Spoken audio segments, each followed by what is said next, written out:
people would want to plug it in at home in their garage or something like that.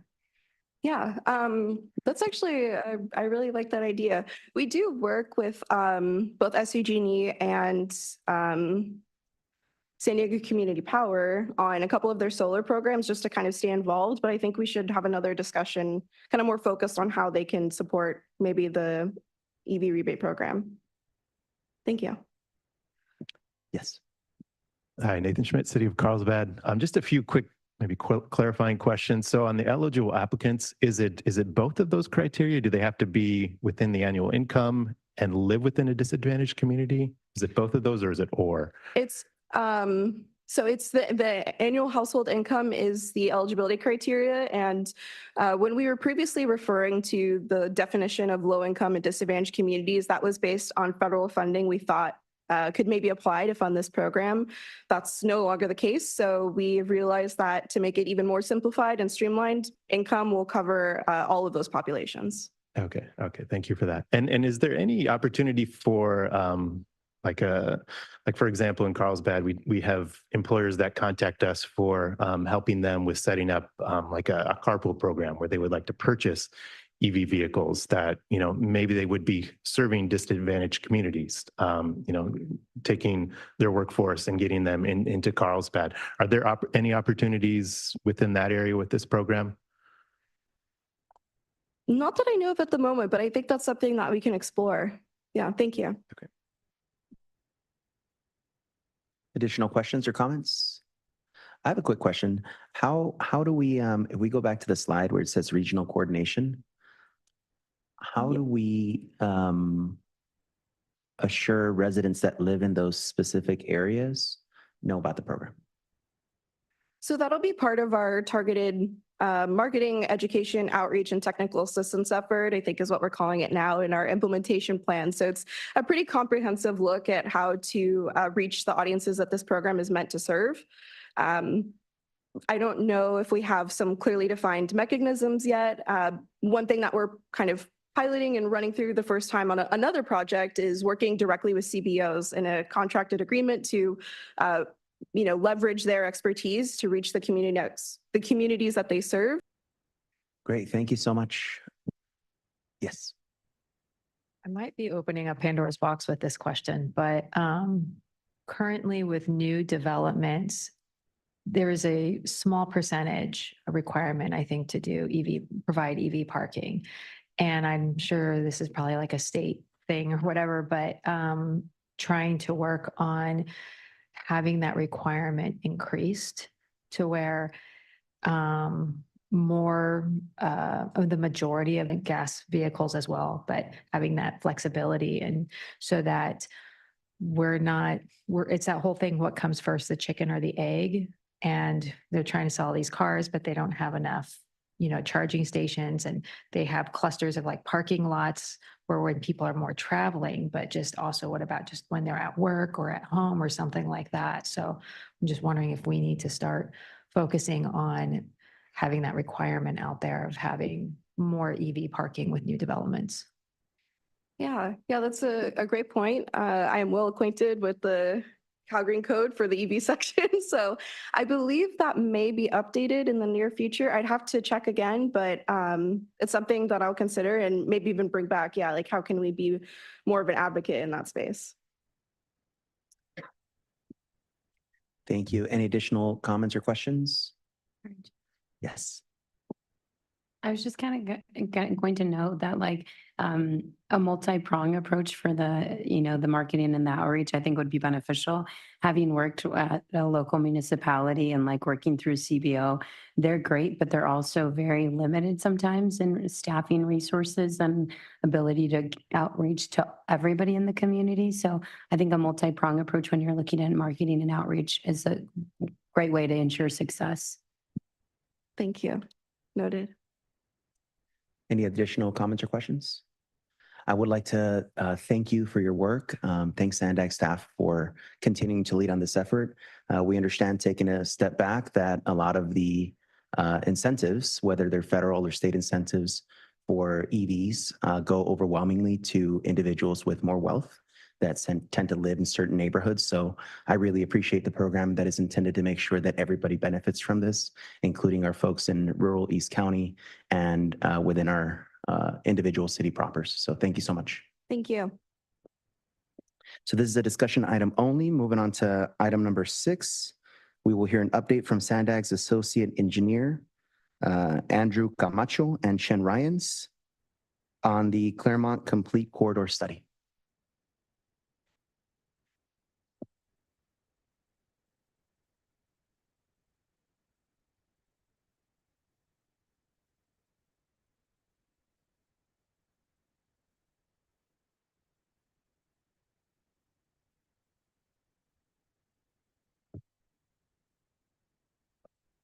Let's see. Good morning, Mobility Working Group members. Thank you for giving us your time to let us discuss the results from the Claremont Complete Corridor Study that was completed this last June.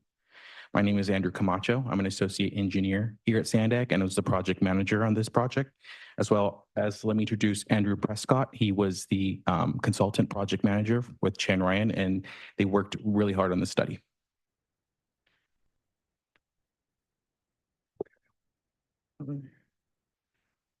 Oh, this one, okay. Today, we're going to discuss the study background, stakeholder coordination, existing condition findings, recommendation, and the final study contents.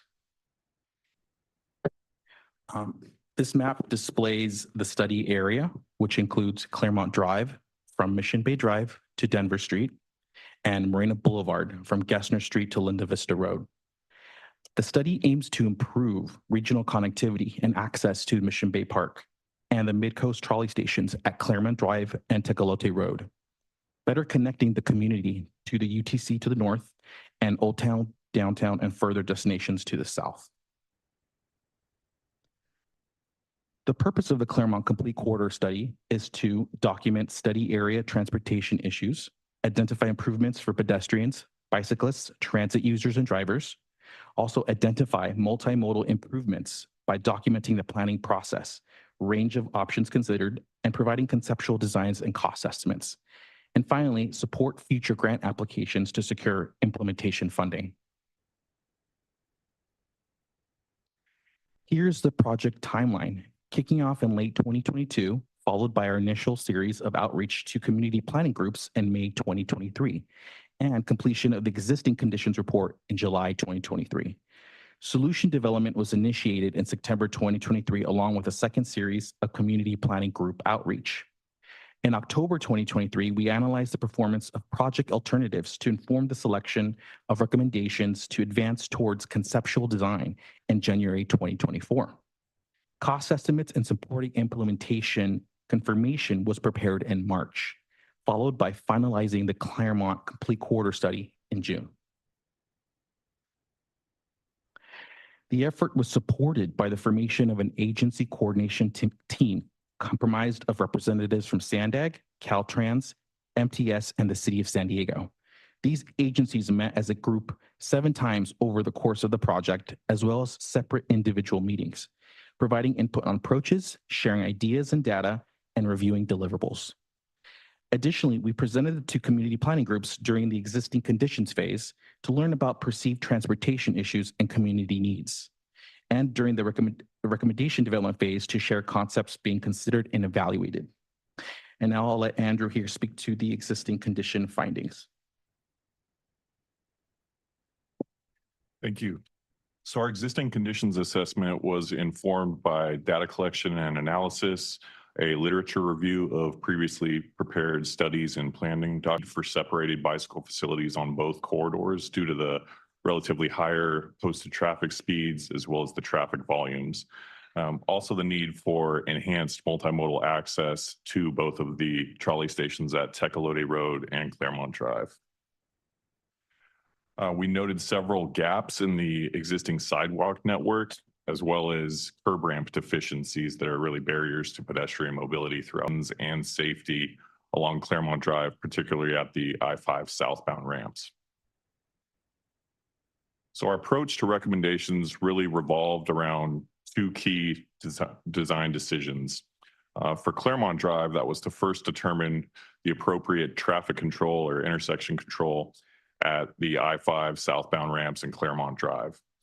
For Marina Boulevard, West Marina Boulevard, it was to determine the most appropriate bicycle facility, as that would really shape the other types of improvements that could be recommended in the area.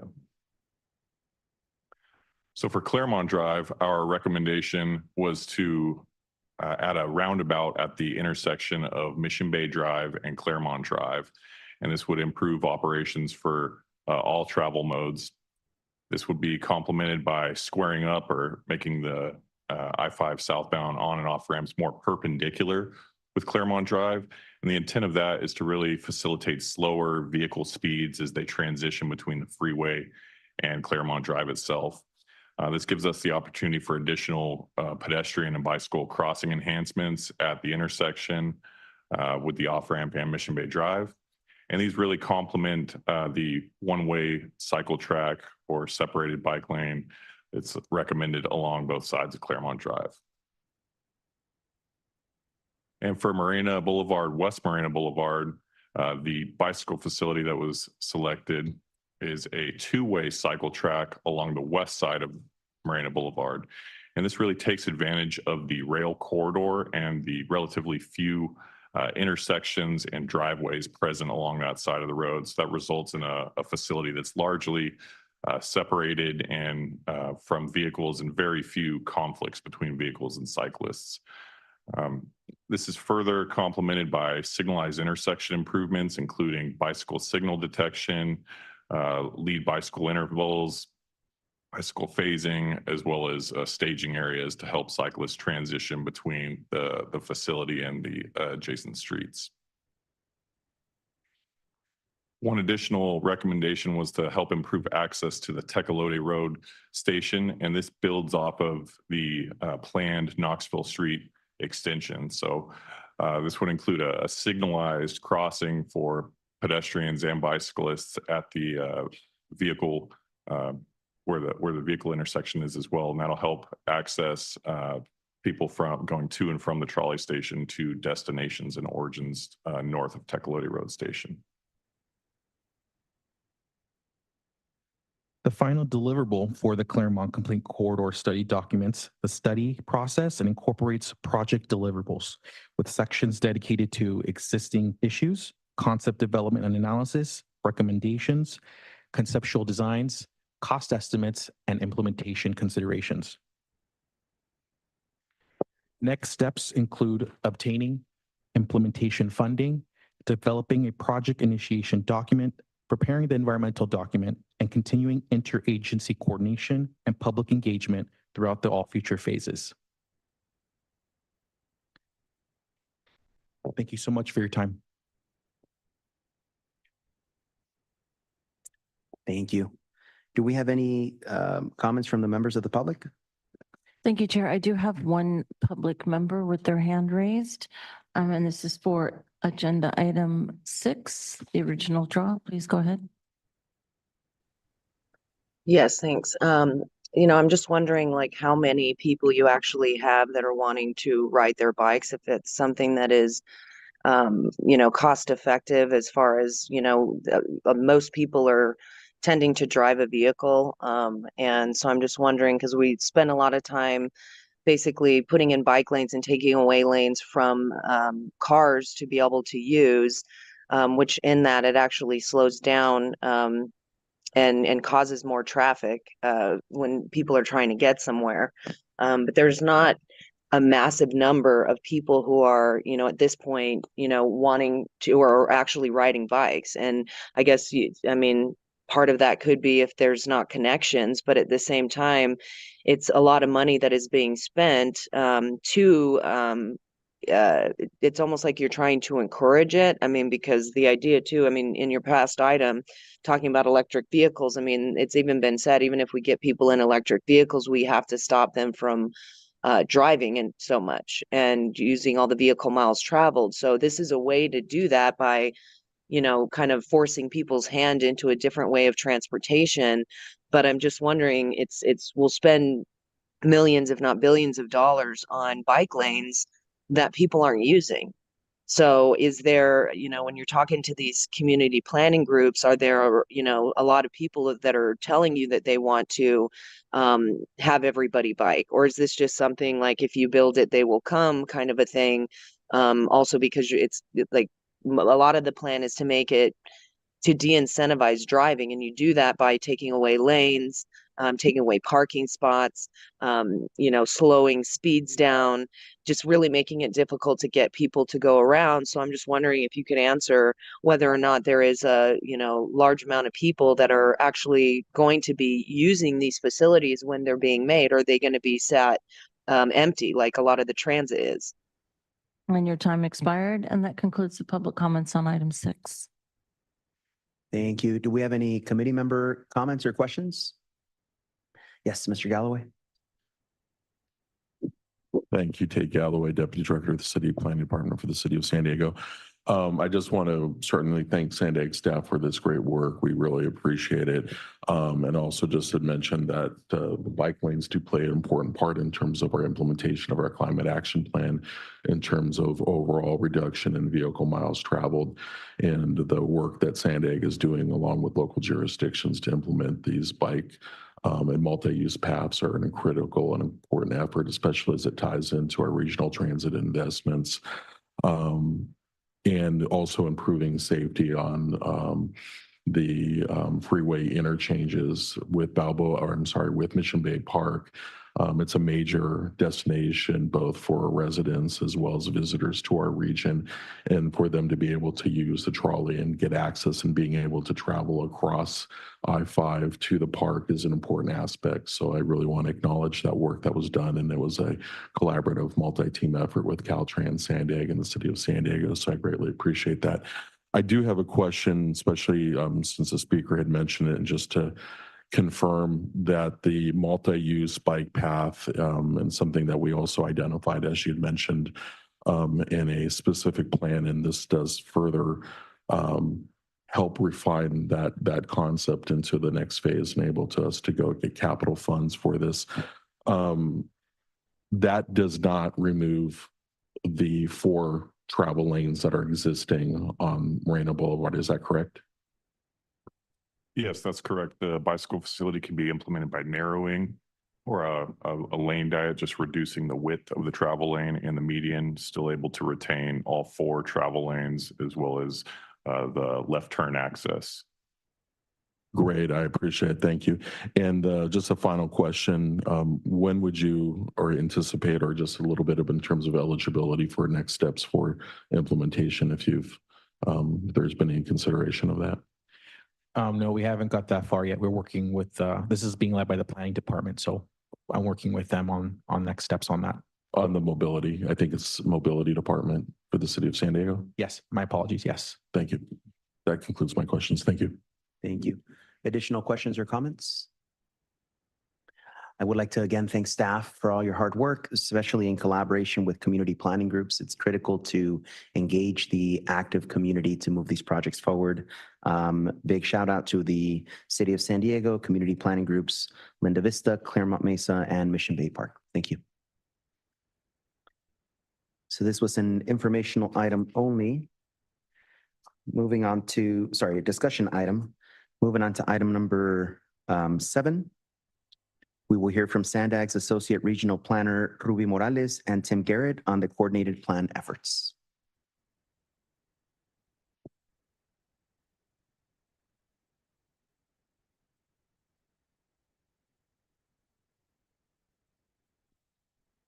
Right. Thank you. Good morning, Chair Rodriguez and members of the Mobility Working Group. Thank you for having us this morning. My name is Tim Garrett, Associate Regional Planner with Sandag on the Strategic Partnerships team. I'm joined today by Ruby Morales, Associate Regional Planner on the Integrated Transportation team. And we're both in the Regional Planning Department here at Sandag. So today we're discussing our approach to developing the coordinated plan. And we're looking for your feedback on goals and objectives, survey topics, and proposed ways of analyzing data to assist with the plan development. So let's start with what the plan is. So the coordinated plan provides a 5-year blueprint for how Sandag and its partner agencies will provide transit and social service transportation services in the San Diego region. The plan also focuses on strategies to adjust the transportation needs of the region's older adults, people with disabilities, and people with limited means. And completing the plan fulfills various requirements, which I'll get into, and ensures that funding is available for providers and local requirements into one single document. So federal transit law requires that we develop a plan that considers the folks in our region with transportation disadvantages and identify the unmet transportation needs. The plan must then identify strategies to better meet those needs and establish priorities for funding. One of the outcomes of the coordinated plan is that SANDAG then distributes funding through the Specialized Transportation Grant Program. So this program has two funding sources. One of them is federal, the FTA Section 5310, as well as local funding through the Transnet Senior Mini Grant Program. State requirements come from the Transportation Development Act, or TDA. And this is an important funding source for planning and operating for SANDAG, as well as our operators, MTS and NCTD. And the plan is supposed to incorporate recommendations from the triennial TDA performance audit and make sure that the services that we're operating are productive, meaning that they're serving many passengers per hour of service. And then the local requirements for the plan come from SANDAG Board Policy 18, which divides the transit planning responsibilities among SANDAG, MTS, and NCTD. The coordinated plan evaluates existing services, provides the methodology for proposing near-term service adjustments, and satisfies the requirements for the regional short-range transit plan. So there are clearly many requirements that we're taking into consideration, but we have a leeway in terms of deciding what the goals and objectives for the plan are going to be. So as a starting point as we develop the next one, we've listed here the goals and objectives for the 2020 coordinated plan. And this has an effect for the next several years because applicants and service changes for funding must demonstrate that they're meeting the goals of the coordinated plan as we implement them. So here's the ones we had in the last plan: upgrading key corridors in urbanized areas, being fiscally responsible, and providing effective transportation services through a variety of different definitions. And we want to know if these are still appropriate. Should we be continuing with all of these, some of these? What are the types of goals that we should be incorporating into our new plan? And so we'll be taking feedback from our public outreach that we'll be learning more about in a moment, as well as the data analysis. But we also have some initial thoughts, and we want to hear from folks on the mobility working group, as well as other working groups that we'll be bringing this to. One kind of takeaway from the previous plan is that they were pretty broad. So it's really easy to say that any type of service change or applicant to specialized transportation grant program is meeting the goals. So one consideration is maybe we define the goals a little bit more narrowly, better defined to the gaps in transportation needs that aren't being met.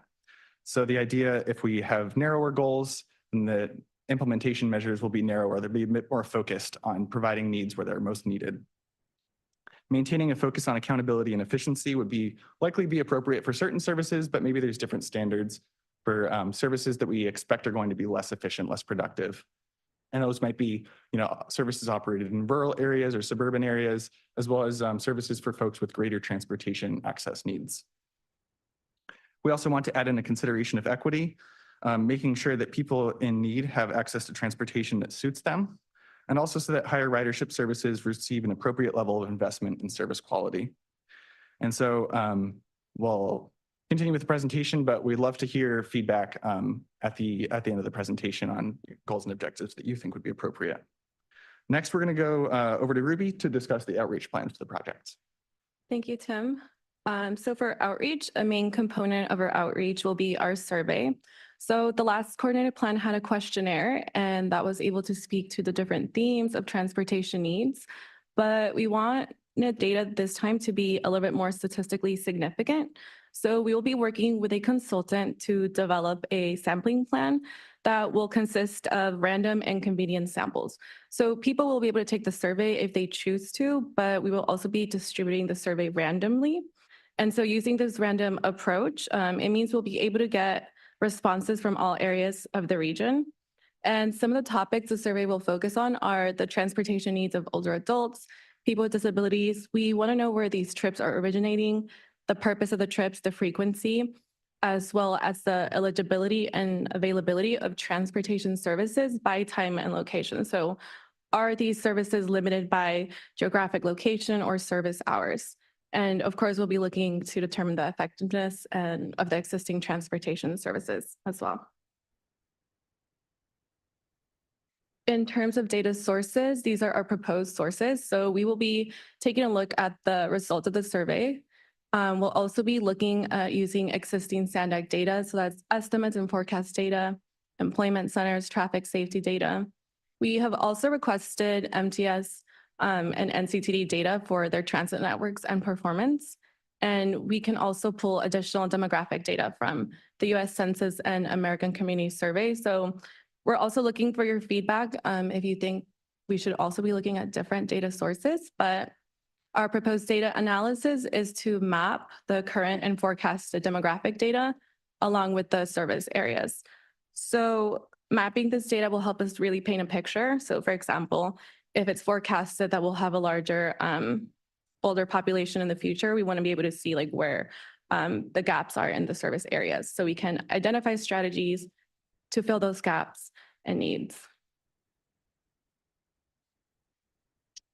So this slide goes over our next steps and the milestones that we expect to complete over the next few months. So we will be bringing this presentation to other SANDAG working groups over the next few weeks for additional feedback as well. And we'll begin our survey and data collection efforts this fall. We'll also be doing more outreach to writers and service providers. We'll have focus groups, and that will take place between fall and winter. And as we receive data, we'll be identifying the transportation needs, gaps, and strategies as well. And ultimately, we'll have a draft coordinated plan, followed by a comment period, and we hope to have our plan adopted in the spring. Some next steps and how to stay connected with us. For more information about the plan, feel free to visit our project page at sandag.org/coordinated plan. You can also follow us on social media. You can reach out to the project team at coordinatedplan@sandag.org. Our personal emails are also listed on the slide. So definitely reach out with any comments or questions. And now that concludes our presentation. So we'll turn it back over to you, Chair Rodriguez, to facilitate any questions or comments. Thank you. Turn item 7, the original draw, please go ahead. Yeah, it seems that a lot of stuff that happens is that you're implementing requirements over the needs of the people. And I don't know why you would use old SANDAG data. That doesn't seem, I mean, of course you can implement it, but I think that we'd still need to be requiring more data. And, you know, I'm wondering how you're outreaching to the people that would actually be using these services, like specialized transportation and whatnot. I mean, if you're asking people that are already riding, that's one thing. But if you want to encourage more people to do it, you know, what does that outreach look like? Are you just doing some kind of an event? I mean, are you reaching out to people? I mean, not everybody that would be, say, elderly or needing some kind of specialized transportation is necessarily like on the computer or has an email. I mean, more and more people are getting more tech savvy, but you know, I'm just wondering like how much money you're spending to outreach, how many people you're actually reaching. And if you're, you know, really figuring out what the needs of the community are over implementing requirements that, you know, are coming down from the state or even just like, you know, for your climate action plan and things like that. Because if you're implementing things over a plan that isn't really something that the people have been saying that they need or are asking for, you know, are you negating the needs of the people? Because especially there's a lot more people that drive than take public transit or whatnot, or that bike or walk. And those seem to be places that are being neglected, except for the fact that you would, you know, try and get people to incentivize them to get an electric vehicle, even when there's no infrastructure to really implement that and have people be able to get around. So I think if you want people to use this kind of transportation, then you need to be reaching out to the people that are actually going to be using it and asking them what they want. And that would go into people that aren't using it currently, but what would it look like for them if they were to use it? What would they want to happen and what would make it easier for them? So, you know, what does that outreach look like as far as the people go, not stakeholders? And your time expired, and that concludes the public comments. Thank you so much. Do we have any committee member comments? Yes, Councilmember Seabury. Thank you. I believe the seniors, like over 75, 80, there's so many of them that have a quiet, silent voice and they're underrepresented. And you would never know that these are the people that actually need the rides to the grocery stores or things like that. I know in Imperial Beach, we have like 4 or 5 that they're all on their own and there's probably more. And I believe what would be good for the various communities that you have that little tiny shuttle that takes these people from the grocery store that have the computers and stuff like that. And I know for a fact, if someone doesn't step in to help them, they would have never left their house. And I'm sure that's in all these pockets of every community. And Coronado has that little electric mini thing. It's not a golf cart, but I think that's what every community needs, a little uh,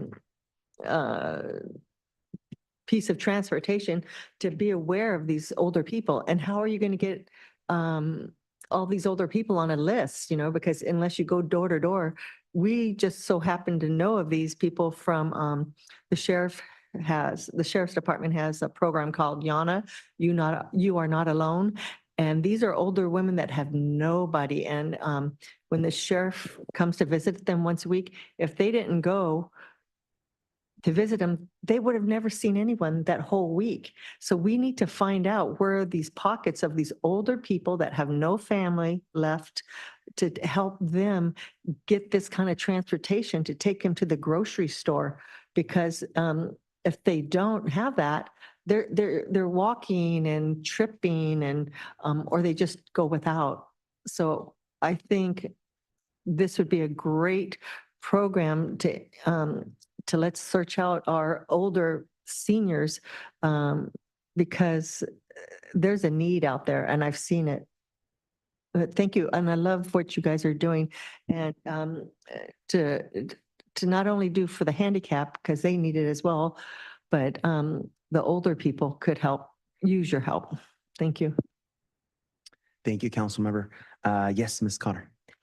To kind of play off her comments, I know that with Oceanside, it's very minimal, but we have a senior transportation program. So I'm just kind of wondering, maybe to add on to her comments is kind of having a portion of this coordination plan include a specific senior transportation plan where it's very hard to kind of find that outlying person that doesn't get reached out to and stuff like that. And but there are areas where there are senior communities where at least reaching out to those communities specifically and like senior centers. I mean, I know not everybody has that, but just kind of that's at least a start.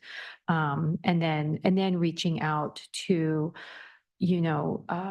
different maybe groups in the city, such as you said, the CHP office, there's a sheriff's office, and then they might know of pockets of areas and stuff that can be kind of looked at and reviewed in various cities.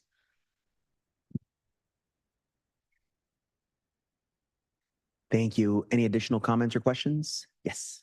Sure. Lisa Madsen, Port of San Diego, and previous author of the previous 3 coordinated plans. So just wanted to say thank you. Thank you for your contribution.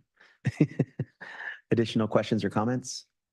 Really want to commend the efforts of SANDAG staff, Ms. Morales and Mr. Garrett on continuing to do outreach and hear out our community and is really listening to our constituents. So thank you so much. Thank you. All right, so this is a discussion item only. Just as a reminder, the next Mobility Working Group meeting is scheduled for Thursday, October 10th, 2024 at 9:30 a.m. Any additional comments or questions? Yes. I apologize. I neglected to make a comment or an announcement for item 1, if I could now. Absolutely. Thank you. Just want to announce that the city of San Diego has started work on updating our bicycle master plan. I would encourage members of the committee and the public to go to our website. If you just Google up bicycle master plan, city of San Diego. We also have a survey available as part of our existing conditions work, and I would encourage members of the community and public at large to, if they're interested, to please go to the website and take the survey. Thank you. That concludes my comments. Thank you so much, Mr. Galloway. Any additional announcements? All right, we will be adjourning a little early, 10:56 a.m. Thank you so much.